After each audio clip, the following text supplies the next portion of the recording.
I want to bring in CBS News foreign correspondent Ramy Inocencio joining us live from Tel Aviv with more on the details of this deal. Before we get to that, Ramy, I want to just describe what you're seeing and hearing on the streets right now. Right. Well, where we are, we're not hearing anything, just on the edge of Tel Aviv. But what we can tell you is that, and from who I'm talking to via text messaging, is that there is happiness, there is relief. I'm texting some families of hostage victims, and they're saying that they are, quote, very excited for it.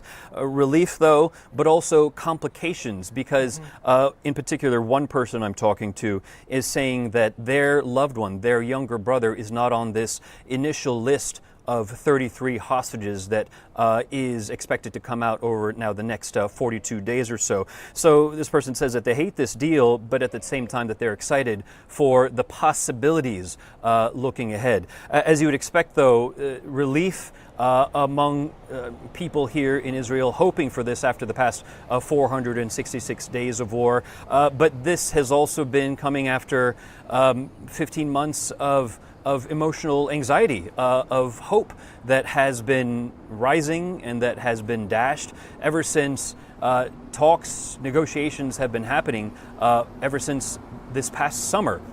So you can imagine that a lot of people, even up until the moments before this deal was announced, there was cynicism. In the past few days, we've been talking to loved ones, brothers, friends, mothers of hostage victims, and they're saying that while they stay hopeful, they're also cynical that this deal would collapse at the last minute. They're also cynical about Hamas, saying that they're just toying with their hearts and with their hopes. But now, finally, as we have been reporting, this deal has been announced. And now, over the next few days, we hope to see those optics that hostages will be starting to come out of Gaza. And this deal still needs to make its way through the Israeli government. But Ramy, I want to get back to some of the terms. 33 hostages are expected to be released because of this ceasefire deal in exchange for thousands of Palestinian prisoners. Of the hostages, we're hearing women, children, and older people. Are you getting a list of some of the people that are expected to be released? And is there any indication of whether these individuals are living or dead? Right.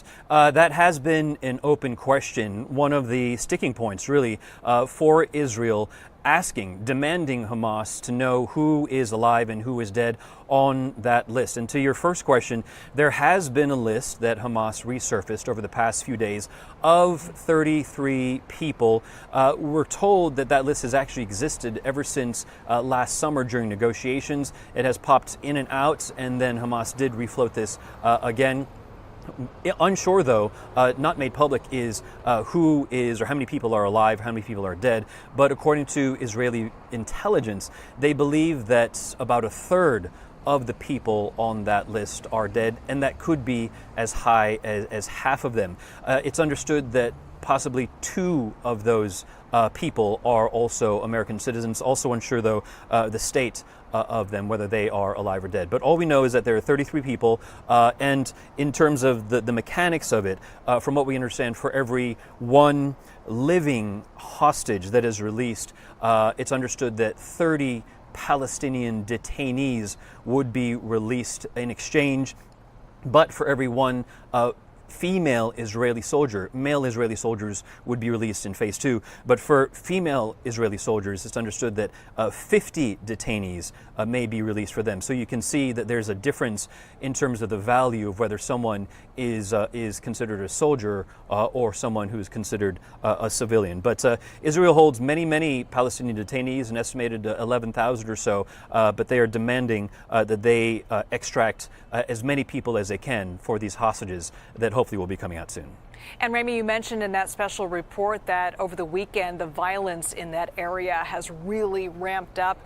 Several people have been killed, including journalists. What more can you tell us about that? Sure.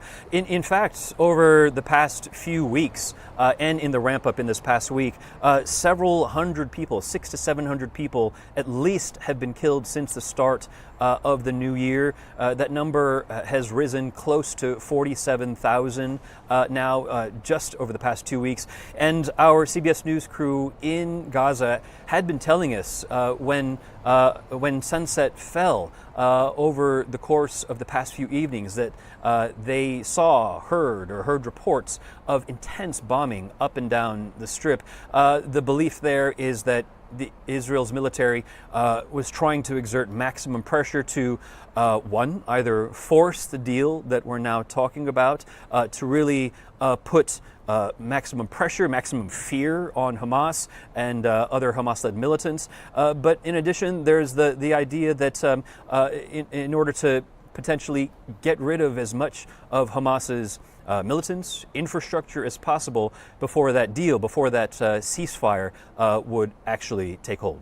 Yeah, we mentioned it's over 400 days in this war. Ramy, can you give us some perspective on just the impact this war has had on the people in Israel and Gaza, and just the weight of this decision today? Right. I think you're looking at scenes here right now in Gaza, and I believe that for both sides, for Israelis as well as Palestinians, that this is massively psychologically and emotionally scarring. These can't be equated because it's a very different experience. Here in Israel, it is the emotional torment, it is the emotional torture of families, mothers, fathers, praying that their loved ones will come out of Gaza. But again, looking at the destruction here in Gaza on your screens right now, much of the Strip, especially the northern part of the Gaza Strip, has just been devastated. It has been obliterated in Israel's self-avowed quest to destroy Hamas. The open question really is that when Gazans are able to return home to the north, what will they find? And they might find nothing. They will likely find almost nothing. Ruins of where they lived, of their old neighborhoods, of the restaurants that they used to go to, of the beaches that they used to go to. And the question also is that we are in the height of winter here, Liz. There has been a dearth in food, in water, in medical supplies. We know that under the ceasefire deal, those will be surged, but it's almost unfathomable as to how much needs to be surged over what kind of time frame to address the scarcity, the lack. And according to some reports, according to the United Nations, many people facing imminent famine that desperately needs to be addressed. Yeah, the rebuilding effort is going to be massive. And it's worth repeating what you just mentioned, that part of this agreement is that aid will be brought into Gaza. But Ramy, I just kind of want to go over the timeline of this. This deal has to make its way through the Israeli government. But it sounds like the hostages, at least the first phase of the hostage release, could begin as soon as this weekend. Yes, that's right. From what we're seeing, it could start on Saturday, likely Sunday, because it still has to work its way through the Knesset here in Israel to be approved by the parliament. It looks very much like this will pass the Israeli parliament, but there has been some domestic anger in the government, as well as, this is not a homogenous homogenous happiness, rather, of the ceasefire. Many people here, thousands of people, even demonstrated against this ceasefire. But that deal is expected to pass through the Knesset, and at which point we should start to see at least a trickle of hostages start to come out.